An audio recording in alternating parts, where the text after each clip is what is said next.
Hello everyone and welcome to a new episode of the Moon Podcast. Now, this entry is earlier than usual because today is St. George's Day, and I'm very excited about this topic. Here in England, on the 23rd of April is St. George's Day, the day we are reminded of the famous legend of the knight who kills a dragon. For those who don't know, in a nutshell, a princess was offered to a dragon as part of a sacrifice. And then St. George comes along, kills the dragon and rescues the princess, and then marries her. St. George is remembered as a hero. Straight away we can see that this is a story about good against evil. However, St. George is not alone in this hero myth. When we go further back in time, we find that there are other heroes that parallel this myth. In fact, the story of St. George actually originated from ancient Greek mythology. In ancient Greek mythology, there are two notable heroes that resemble St. George. There is Hercules and the water serpent, the Hydra, and there is Perseus and the sea monster, Ketos. Firstly, let's take a look at Hercules. Hercules is the hero on a mission to kill the Hydra, a water serpent with 9 heads, although the number of heads vary depending on the source. Every time he chopped one of the heads off, another one grew in its place. Later in the story, Hercules is given a sword with fire on its blade, so every time he chopped off one of the Hydra's heads, he would use the fire of the blade to burn the wound to seal it shut, thus preventing a new head from growing in its place. Hercules defeats the Hydra. This was one of the 12 labors of Hercules. Meanwhile, Perseus, the other Greek hero, rescues a woman named Andromeda. She is all chained up onto rocks so that she can be fed to a sea monster. Perseus kills the sea serpent and then marries the girl. But where did the mythology of Hercules and Perseus originate from? Upon further examination, this hero myth goes back even further. In fact, the ancient Greeks borrowed from ancient Hebrew mythology. Thousands of years ago, in the Near Eastern regions as Canaan and Phoenicia, today known as Israel and Lebanon and Cyprus, was part of it, the Canaanites worshipped a storm god named Baal, who killed Yam, the sea serpent who was the god of the sea. On a related note, adding further to the fact that the Greeks borrowed from Semitic cultures, is that the Greek god Zeus is based on the Semitic storm god Baal, and the Greek goddess Aphrodite is based on the Semitic goddess Astarte. They were both worshipped in the island of Cyprus. With the island of Cyprus being abundant with the metal copper, the seafaring Phoenicians, who descended from the Canaanites, found tin in the new places they found, such as Cornwall in the southwestern coasts of England. When copper is combined with tin, we get an even stronger metal, bronze, thus beginning the Bronze Age. It was from here that the Phoenicians spread into other parts of the Mediterranean. From northern Africa, southern Spain, to the British Isles, they later became known as the Punic people, who would rival the Romans. Can it be that the Phoenicians brought the myth of Baal killing the serpent Yam with them into the land of England? Can it be that the early English learned from the Phoenicians of their earliest mythologies, hence creating the mythology of St. George? Possibly. When you look at the mythologies from around the world, you will see that they all have a hero of their own with similar stories. On the other side of the world, we have Japan. In Japanese mythology, we hear of the tale of the storm god Susanoo.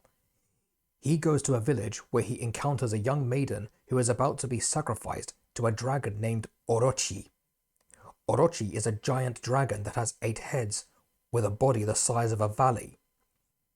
In order to kill this dragon, Susanoo requests a sake brewer to give him vats of sake, which is rice wine, to offer to the dragon to drink.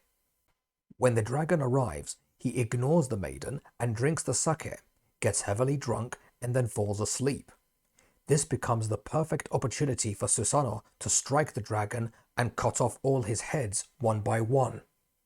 After Susanoo kills the dragon, he cuts off the tail, where he finds a new sword hidden within, which is one of the treasures of Japan.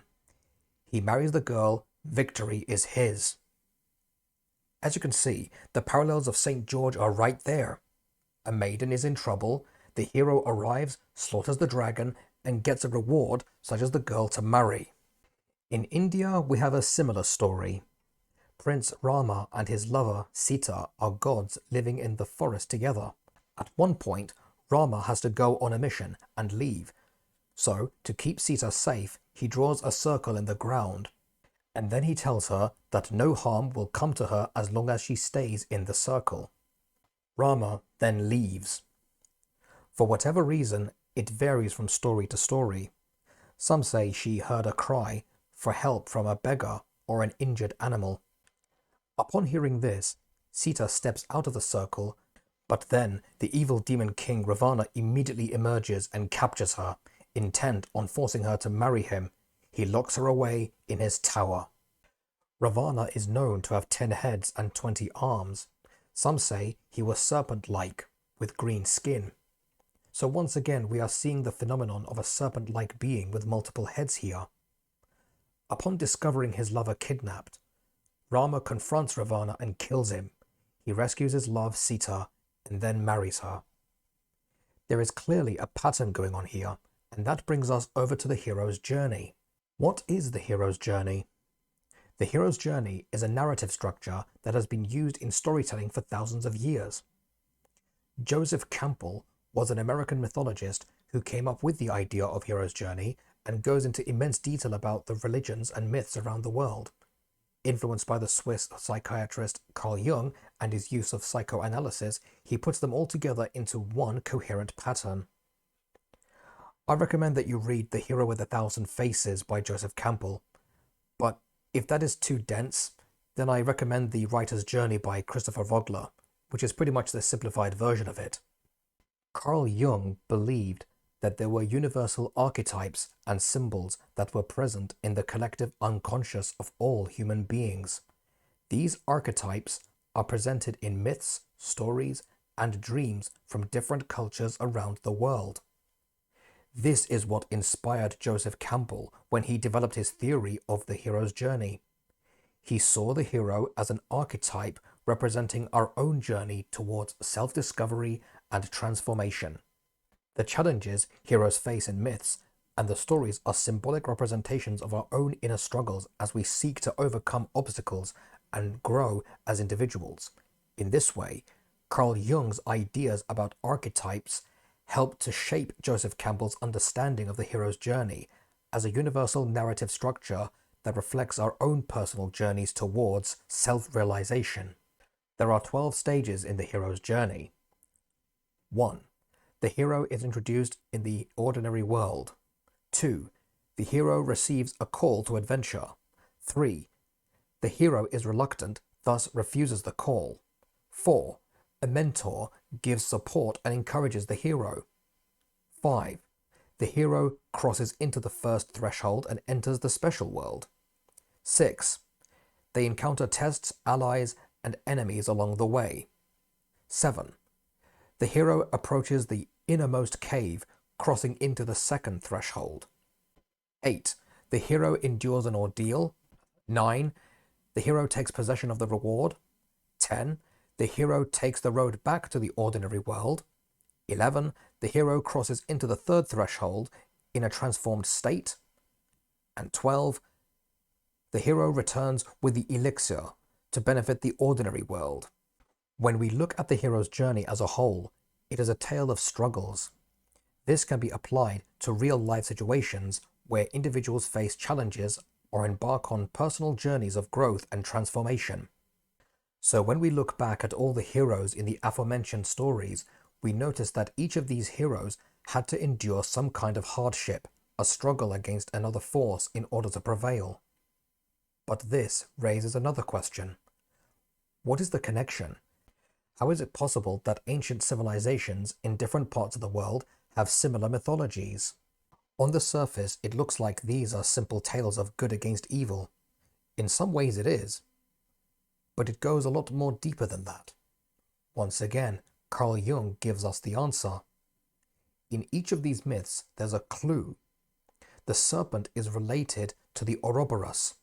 It's a snake or a dragon eating its own tail, forming a circle. But what does it mean? According to Carl Jung, the Ouroboros represents the concept of wholeness and the union of opposing forces. It symbolizes the cyclical nature of life and death. For Jung, the Ouroboros was a powerful archetypal image that could help individuals understand their place in the world and their relationship to themselves and others. The serpent eating its own tail also represents the idea that everything in existence is interconnected and interdependent, forming a continuous cycle of creation and destruction. Interconnected, interdependent, a cycle? Does this sound familiar to you? We'll get back to that shortly. According to Carl Jung, there are two sides to every person. These are the psychological archetypes known as the persona and the shadow. The persona is the social mask that an individual wears in public, representing their conscious personality and how they present themselves to others. The shadow, on the other hand, represents the unconscious and repressed aspects of an individual's personality that are often deemed unacceptable or negative by society. It includes things like our deepest fears, desires, and impulses that we may not be aware of or may choose to ignore. The shadow is the culmination of all our desires rolled into one. It is capable of aggression, cruelty, greed, and the lust for sex and power. Carl Jung believed that integrating these two aspects of ourselves is essential for achieving wholeness and personal growth. These are parts of us that we don't want to admit to ourselves, but we have to confront it, otherwise we project our deep-rooted negative thoughts into unpleasant actions. This relates to the realm of the unknown that the hero has to cross into. If a person is brave enough to confront the deep dark realm within themselves, then they have successfully made the first difficult step of acknowledging the shadow, what makes the shadow, so that the person can take the right action accordingly. This is vital for our self-reflection and self-criticism. There is an element of Taoism here. There are two opposing forces working together. The light, rational male yang is connected with the dark, emotional female yin. As we can all see in the yin-yang symbol, in the dark realm of yin, there is a small part of the light yang. In the light realm of yang, there is a small part of it that is the dark yin. Thus, these forces are inseparable. Therefore, we cannot pretend the shadow doesn't exist, because it's within all of us. That's why it's important for us as human beings to acknowledge our dark sides, so that we can bring what we are pushing into the dark unconscious mind into the light, so that we can see what it is we want, what it is that's bothering us. It's about understanding our deep emotions. Emotion is that irrational feminine side of us. Logic is the rational masculine side that intervenes and brings calmness to our minds. We must accept them as part of ourselves in order to bring inner peace and harmony. Doing so, we become the heroes who tame the dragon within us. To help us, Carl Jung came up with what he called shadow therapy. In my opinion, this is where the philosophy of Buddhism is helpful. One of the key principles of Buddhism is the understanding of why you feel the way you do. When someone is suffering, it is usually through desire and unmet expectations. When you understand what it is you are suffering from, you will be able to work with your shadow so that you can heal and become enlightened. Buddhism can be helpful in shadow therapy as it emphasizes the importance of self-awareness, mindfulness, and acceptance of all aspects of oneself, including the shadow. In Buddhism, there is a concept called non-dual awareness, which involves recognizing that all aspects of ourselves are interconnected and interdependent. This includes both our light and dark sides. By practicing mindfulness, meditation, and cultivating non-judgmental awareness towards our thoughts, emotions, and behaviors, we can become more aware of our shadow aspects. Through this process, we can learn to accept these parts of ourselves without judgment or shame. Additionally, Buddhist teachings on compassion and loving kindness can help us develop greater empathy towards ourselves and others. By learning to embrace our own imperfections with kindness and compassion rather than self-criticism or denial, we may be able to integrate our shadows in a healthier way.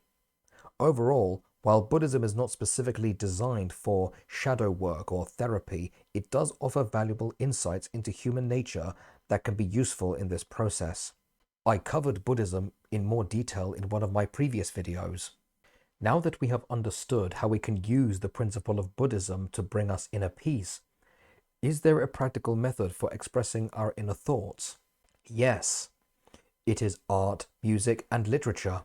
Art and music provide a creative outlet for expressing our emotions, thoughts, and experiences that may be difficult to articulate verbally.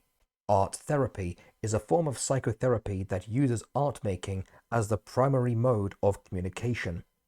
Similarly, music therapy is a form of psychotherapy that uses music making or listening to music as the primary mode of communication too. In my previous video, I covered the benefits of art and music. Both art therapy and music therapy can help individuals explore their inner world, work through emotional or psychological challenges, develop coping skills, improve self-esteem, increase self-awareness, and enhance communication skills with others. Engaging in creative activities such as painting or playing an instrument in one's own time can also be helpful in shadow work. By creating something tangible from our internal experiences, we may gain new insights into our thoughts and emotions. Overall, while art and music cannot replace traditional forms of therapy, such as talk therapy or cognitive behavioral therapy, they can be valuable supplements to these approaches. Artistic expression allows us to access parts of ourselves that may not be easily accessible through language alone, providing an outlet for self-expression and exploration. And so, to conclude, overall, St. George and the hero myth is a story about the representation of our inner conflicts. By overcoming our inner demons, we are able to extinguish the flames of desire and reach inner peace. Bring the dark, chaotic side of ourselves into the light with compassion. So, my fellow heroes, go forth and slay the dragon in you and bring harmony to your soul. Bring order to your inner chaos. Happy St. George's Day to you all. Thank you so much for listening. I hope this has been enlightening to you. I wish you all the best at becoming the best heroes you can be. Take good care of yourselves.